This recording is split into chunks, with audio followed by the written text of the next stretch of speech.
Families across the country are scrambling to find childcare after au pair visas were suspended. Last week, President Trump paused certain worker visa programs, hoping to ease the economic impact from the pandemic. Eyewitness News reporter Jaleesa Irizarry with the impact on Texas families.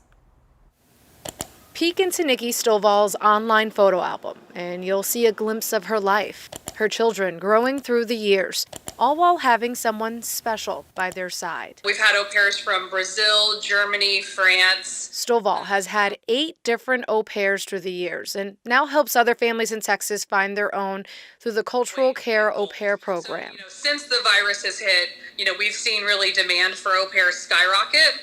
I think a lot of people realized that having in-home care actually is a huge advantage right now. Not to mention affordability.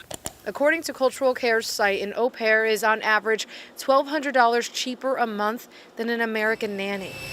But right now, au pairs are on hold after President Trump suspended certain work visa programs, hoping it would ease the economic impact of the coronavirus and improve the work field for Americans. That's just heartbreaking. But for people like Lauren, a disabled veteran and Texan, it hurt more than it helped. She was expecting her au pair this week. I'm glad they want to protect American jobs, but this disabled veteran American has the fear every day of losing her job because I can't get my au pair here. A reality for thousands of others across this country as the order is slated to last until the end of the year. But many hope the suspension is lifted sooner rather than later. And I would like to see that she still be allowed to come. Jaleesa Irizarry, KENS 5 Eyewitness News.